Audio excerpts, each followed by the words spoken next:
2024 में है दिल्ली की बारी, मंदिर मंदिर जाने की तैयारी।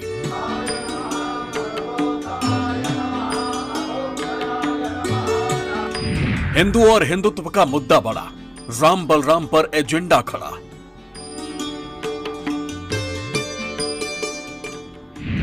अयोध्या, काशी, पुरी या मथुरा, कौन बनेगा 2024 का सहारा?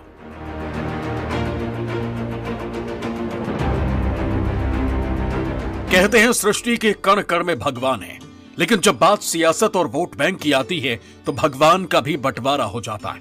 मंदिर और देवी देवताओं के नाम पर सियासी दल अपनी अपनी राजनीतिक रोटियां सेकने लगते हैं। विधानसभा चुनावों में हिंदुत्व और राम नाम का सियासी शोर खूब सुना होगा, और अब 2024 में लोकसभा चुनावों से पहले एक बार फिर मंदिरों पर राजनीति तेज होने लगी।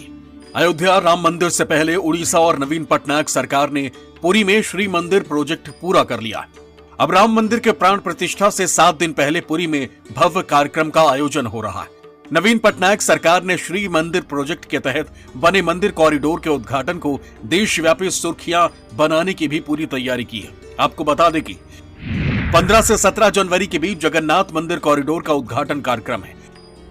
श्री मंदिर परिक्रमा प्रोजेक्ट को 943 करोड़ की लागत से तैयार किया गया। इसके लिए 4 धाम समेत 1000 से अधिक मंदिरों को न्योता भेजा गया।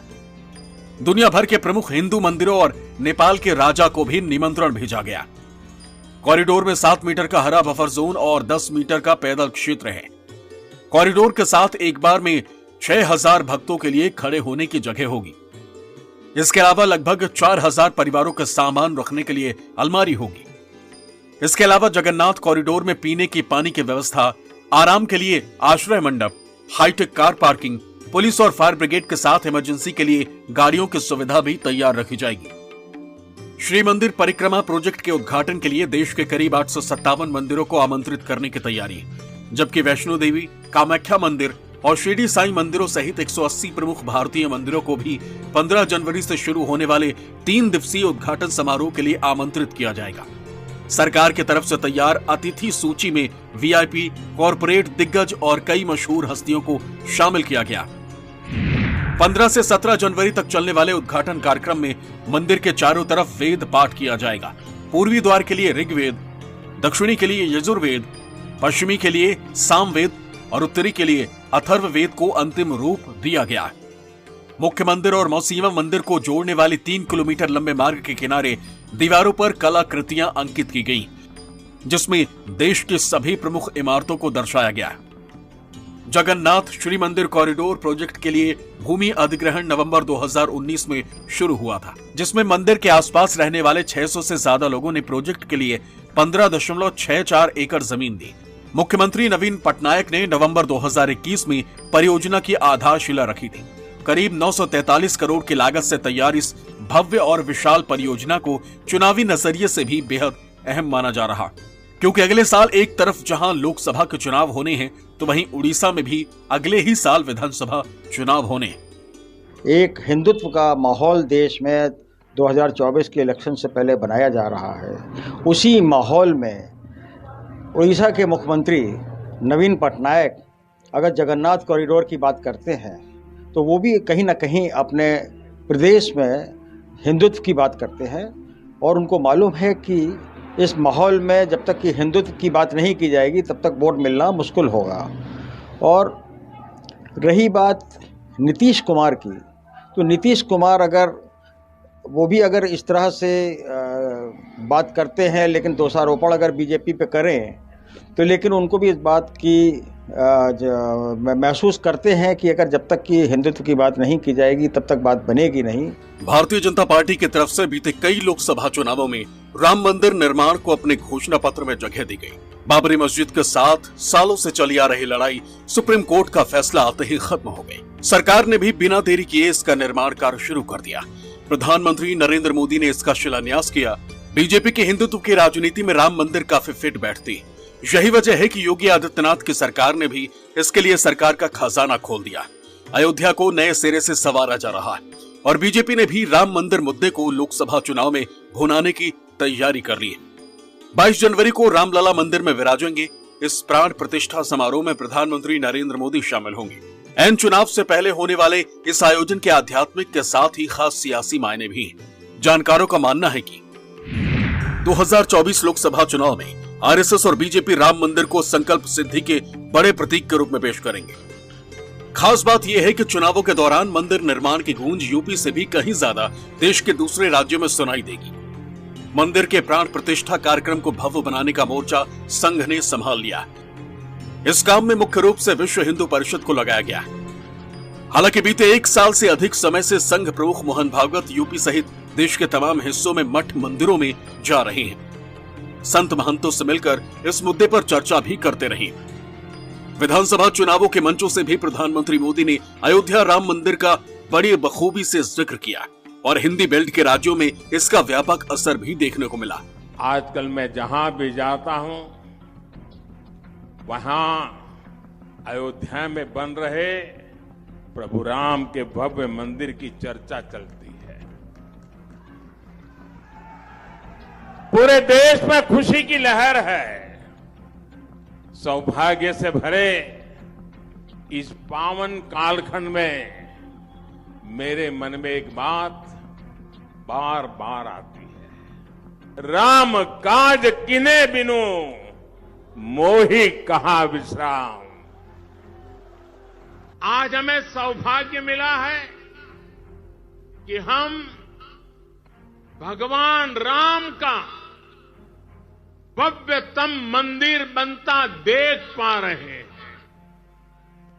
और अयोध्या की अगली रामनवमी पर रामलला के मंदिर में गुंजा हर स्वर पूरे विश्व को हर्षित करने वाला है।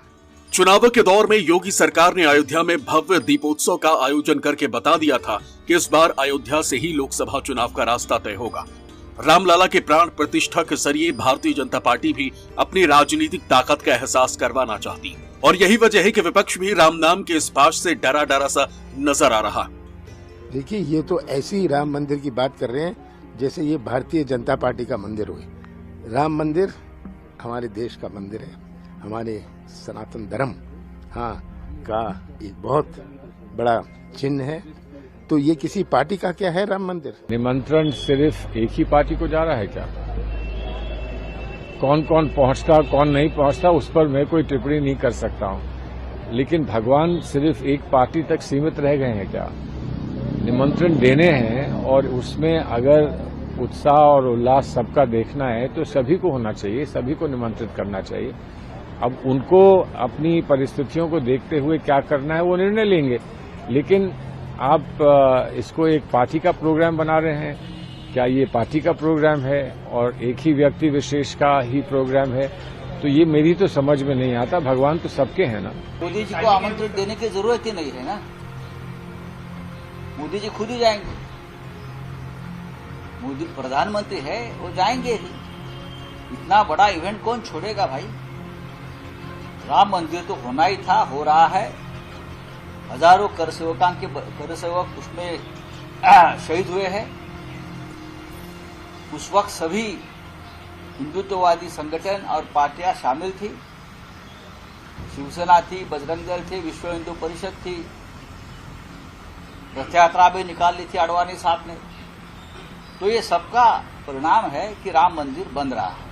तो इस वक्त जो माहौल देखा जा रहा है कि विपक्ष के चाहे कोई भी बड़ा नेता हो, चाहे वो राहुल गांधी हो, प्रियंका गांधी हो, चाहे उत्तर प्रदेश के पूर्व मुख्यमंत्री श्री अखिलेश यादव हो, सभी जो है किसी न किसी तरीके से एक स्वस्थ हिंदुत्व का सहारा ले रहे हैं, मंदिरों के दर्शन कर रहे हैं, कहीं पे जनेऊ दिखाए जा रहे हैं और उसी तरह की बात की जा रही है कि उनको इस बात का विश्वास हो गया है कि जब तक कि हिंदू के समर्थक नहीं दिखाए जाएंगे तब तक जो है बात बनेगी नहीं।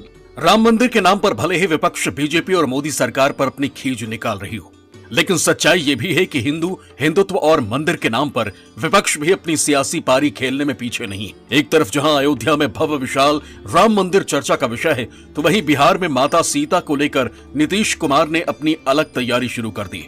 हाल ही में नीतीश कुमार ने सीतामढ़ी में सीता की जन्मभूमि पुनरुद्धाम में जानकी मंदिर परिसर में करोड़ों रुपए के विकास कार्यों का शिलान्यास कर बीजेपी को चौंका दिया। नीतीश कुमार को शायद इस बात का एहसास हो गया है कि राम मंदिर के उद्घाटन के साथ बिहार में बीजेपी पुनरुद्धाम को लेकर उन्हें घेरने की कोशिश करती। बीजेपी के उग्र हिंदुत्व की राजनीति को ध्यान में रखते हुए उन्होंने पहले ही इस मुद्दे को हथिया लेने में ही भलाई समझी। आपको बता दें कि पुनरुद्धाम रामायण सर्किट का एक अहम हिस्सा है। बिहार सरकार मंदिर प्रांगण में स्थित सीता कुंड को विकसित कराने जा रही, साथ ही पूरे परिसर का सौंदर्यीकरण किया जाएगा। यहां आने वाले श्रद्धालुओं के लिए सुविधाओं का भी विस्तार किया जाएगा। पुनौराधाम मंदिर में ही सीता वाटिका और लवकुश वाटिका का भी निर्माण होगा। बिहार सरकार यहां करीब 72 करोड़ रुपए खर्च करने जा रही। मंदिर परिसर में सुंदर वास्तुकला से सुसज्जित दीवारें तैयार की जाएंगी। चुनावों के दौरान कांग्रेस का सॉफ्ट हिंदुत्व गाहे बगाहे नजर आ ही जाता है। 2023 के चुनावी मौसम में भी प्रियंका और राहुल की जोड़ी का यह रूप नजर आया था। कांग्रेस के सबसे कद्दावर नेता प्रियंका ने जब जून महीने में जबलपुर के पवित्र नर्मदा तट से मध्य प्रदेश विधानसभा चुनावों का बिगुल फूंका था, उससे साफ हो गया कि 2024 से पहले हिंदुत्व के अपने सियासी हथियार के धार पर रखने का कोई भी मौका वो हाथ से जाने नहीं देना चाहती। तो वहीं राहुल गांधी भी नवंबर महीने में 2024 की धुरी को साधने के लिए केदारनाथ धाम की धरती पर पहुंचे, श्रद्धालुओं से बात की और केदारनाथ धाम के विकास कार्यों का जायजा लिया। महाकाल लोक, काशी विश्वनाथ, केदारनाथ धाम। भारतीय जनता पार्टी और मोदी सरकार ने देश के कई बड़े और नामी तीर्थ स्थलों को कायाकल्प करके दिखाया है। जो मंदिर और भगवत धाम कभी गंदगी और अव्यवस्था के लिए जाने जाते थे, आज उनका कायाकल्प एक मिसाल बन चुका है। और मंदिरों को लेकर बीजेपी की ये कार्यशैली और रणनीति विपक्ष खेमे को भी परेशान करने लगी। यही वजह भी है कि 2024 के लिए टेंपल रन की ये रेस बेहद दिलचस्प नजर आने लगी।